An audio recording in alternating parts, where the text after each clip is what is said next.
Welcome to the Sports Show. I'm Andy Marks. And I'm Byron Saucer. Byron, it's week 5. It seems like it's gone by real quickly, but here we are about halfway through the season. Yep, and although I went 8-1 last week, you went 9-0, and now control the lead in the picks, which is maybe the low point in a very mediocre career for me. And just a quick applause for me. Sorry. All right, so I'm going to celebrate that one-game lead by picking every game exactly the same way you do, so I can brag about it again next week. But in the meantime, let's talk about what's happening out there on Friday nights.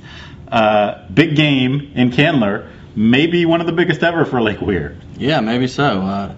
Unfortunately, they're catching North Marion off maybe one of their most impressive wins in recent memory. They hung a 42-0 loss on South Sumter, who the last time South Sumter was blanked in a full game was October 11, 1991. So a span of 219 games when Dade City Pasco shut out the Raiders, and North Marion did it, and it really wasn't even that close. I mean, they completely dominated the game, running clock in the fourth quarter. That team, when they hit on all cylinders, is scary good. Yeah, North Marion has had some incredibly good teams. You know, they've been a mainstay in the regional finals or better for several years in a row now. This team, you know, you never know. You never know how things are going to shake out and how teams are going to progress and when they're going to be clicking. But this particular Colts team is showing signs of maybe being the best ever. They are really handling their schedule, and it's a very, very difficult schedule. And Lake Weir is no easy opponent either. The Hurricanes are off to their best start in school history. They have one of the most exciting players in the county, maybe in the state, in quarterback Tracy Curry. Man, it's a fantastic matchup. How do you see it going? Well, I tell you, it's tough to say because, you know, the thing with Lake Weir is they play up or down to their competition, it seems like, and North Marion can certainly do the same. We've seen that out of them as well. You know, they allowed 21 points from Brooksville Central, which, by the way, was shut out 64-0 by the same South Sumter team that North Marion beat 42-0. So if you do the math, it gets a little odd. But certainly don't see it being 106-0 North Marion. But I do like the Colts in this one, and I'll go 34-20. Yeah, you know, I think I picked Lake Weir every week this year, and I looked and looked, and I wanted to try and find a reason to pull a trigger. Ultimately, man, that 42-0 against South Sumter, that is such an impressive win. Lake Weir did not play a good second half last week. Maybe that's a good thing. Maybe they'll get dressed down a little bit in practice this week and work a little harder and come into the game a little bit more revved up and serious than they might have been had they breezed through Central last week. But you just can't pick against the Colts right now. I like it to be a pretty close game. I'm going to say 21-14. So we have a district, well, not a district opener, but a home game for the Dunellen Tigers. This is actually an interesting district because Hernando scored a win over Crystal River last week. Yeah. Crystal River was, until that point, the team that beat the team, which was Nature Coast, everybody thought at the beginning of the season. Now it's kind of up in the air, and maybe Dunellen's the team to beat.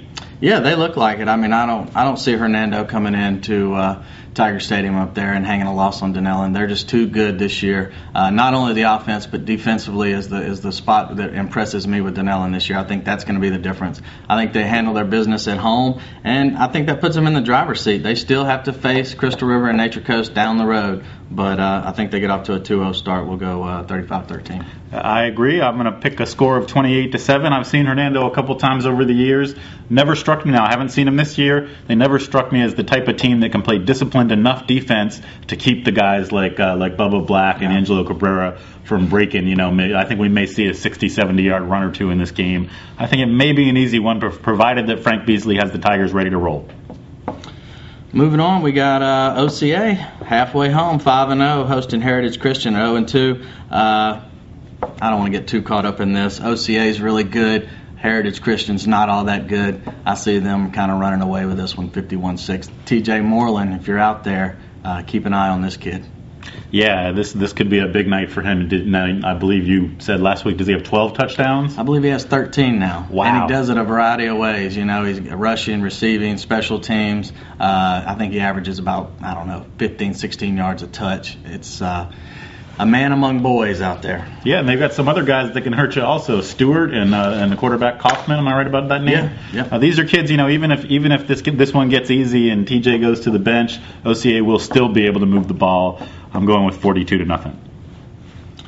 Staying in the private school ranks, we have St. John Lutheran heading down to Orlando Lutheran. And St. John coming off a tough loss to Canterbury last week, 54-6.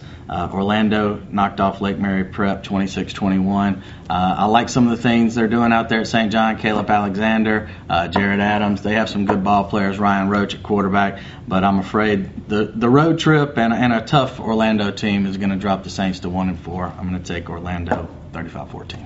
Yeah, not a lot to say here. I'm going to go 44-7. This is an FHSAA team that they're playing against, and not a bad one. It's a 1B school. It's a small school, but they're playing in a higher level than the SSAC, the SAC, and it's just I don't see this as the week for St. John to get it turned around. Going with, as I said, 44-7 brings us back to South Sumter. This is a really interesting game because 42-0. You might start wondering, was it something wrong with South Sumter or something right with North Marion? Well, I think we're going to find out. Yeah, I think so. The thing with South Sumter is they have a sophomore quarterback, really no threat to throw the ball. North Marion packed it in, and they had nowhere to go. I think they had 49-50 rushing attempts for 100 yards. I mean, they averaged 2 yards a carry. North Marion would not let them run the ball. Now, Trinity, if they have an Achilles heel this year on defense, it looks like you can run the ball a little bit on them. You saw them last week. I saw them against Leesburg in the Classic. Teams are able to pound the ball a little bit with them. So, and I think definitely Inman Sherman will have South Sumter ready to come back this week off that embarrassing loss to North Marion. I think this is going to be a closer game than maybe people realize. South Sumter played like 10, 12 yards off North Marion receivers, and Chucky Looney would just rise up, hit either Dedrick Bagley or LaTroy Pittman 5 yards off the line of scrimmage. They break a tackle, and they're gone.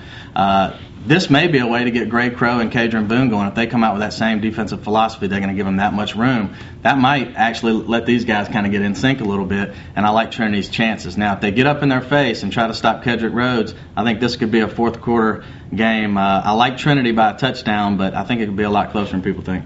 Yeah, I agree with that, and I also agree that if South Sumter comes into this game and decides they're going to let him, Gray Crow and Jeremiah Gates fire quick outs to Cadron Boone or little short passes to him in the flat, that's not going to be a winning strategy. We might see another 42-0 if that's the case. But I don't think they will. South Sumter's a proud program. 42-0 is not going to sit well over there. No. I agree with you. That Trinity is probably not fortunate that happened just a week ago, because South Sumter has some reputation salvaging to do. And the thing with the Raiders, too, is they have about 10 guys who can carry the ball. So if they can play keep away from Trinity, I mean, they can sustain those 7, 8, 9, 10-minute drives, and that could pose problems for the Celtics as well. But again, I'm going to go with the home team. Right. And Trinity has a good taste in their mouth coming off of Newberry. They played a good second half. Yeah. But the first half was a problem. Newberry came out. They really should have gone up 14-0. They were running at will. Now, this is a good Newberry running back this year in Demetrius DeBose, but nonetheless, they had a couple hundred yards of rushing or close to that in the first half. The second half was a completely different story. Trinity shut the door, and a Newberry team that does run well didn't run at all in the second half. So we'll see which of those two Trinity shows up. I'm going to go on the side of momentum, take a little bit of a bigger win than you. I'm going to go with 35-14. That brings us to an old rivalry between Palatka and Vanguard. Yeah, and you don't see Palatka come into town 0-4 too many times, and really haven't been in a game this year. Fleming Island beat them 58-7 last week. Vanguard, on the other hand, played really well up at Citizens Field against Buchholz, nearly won that game. Leo Burgess, who's a workmanlike back, really started putting up the yardage last week. I think he ran for about 200. So I like Vanguard to move to 2-3 here. I think they can do it, but the home crowd over at Booster Stadium, I'm going to take the Knights 21-17. Yeah, I think if you just based everything on past results, Palatka got blown out last week. Vanguard played a really good game against a program that has been in much better shape in recent years than Vanguard has. You'd pick it to be a wide score, but when these rivals get together, you never know what's going to happen. Yeah. I'm going with a 30-14 score, but I think this is a game where anything can happen. Palatka is probably better than their record. Vanguard is too. We say it every week now, but you can't say enough about what Alex Castaneda has done in his first season back with the Knights. And, that's about all I can say, 30-14. Yeah, what's impressive, too, getting back to Castaneda for a minute, is, you hear about him working with the quarterbacks in the passing game and all this stuff with Henry and Dante and all that. But last week, I don't know how many passes Hitchcock threw. I want to say 10 or less. Alex Castaneda can coach football, not just quarterbacks and passing. So, if it says run the ball, they run the ball, and I think they'll find Palatka's weakness and exploit that. So. All right, well, this final game is one that I'm excited about. We've well documented the struggles over at Westport High School. They really were dealt a bad hand over the summer. It's been a grind there over the last few years. Maybe this is a chance for the payoff this week. Well, this is certainly an opportunity. Umatilla comes in. I don't think they've scored offensively this year. They got a safety last week and a loss to Mount Dora, 40-2. Really a limping program the last couple of years. Westport certainly had their struggles as well, but Lyle Livingood and his staff seem to be keeping the kids in it. Nobody's defecting yet, and I think they know this is a winnable game, and they're coming off two really tough losses to Gainesville and Forest, back-to-back 42-0 losses. So I like, did they score 7 against Forest? They may have scored 7. But anyway, 2 lopsided losses nonetheless. I like Westport to get in the win column this week, and I'm going to take the Wolfpack 17-7. Yeah, I'm also going to go with Westport 28-21. This is a tough rebuilding job. That first win is so important. I don't think no matter what happens in this game, if Westport comes away with that W, it doesn't matter if it's against an 0-4 team or anything else. What matters is they're trying to start something, and this would be a wonderful place to start building some confidence. They've got some other teams that are struggling on their schedule. Bellevue's not having a great season. They're going to play Westport later on. Sure. Lecanto's a team that Westport can beat. This is a school that could win 3 or 4 games this year. They got to figure out how to win. This is their spot. So we'll see if that happens on Friday night. Those of you that can't get out to your favorite team stadium, as always, go visit Ocala.com. We have Jamie Voisin, our sports desk wizard, working the phones and putting up live scores from every site. And we'll see you next Monday for a Friday Night Rewind.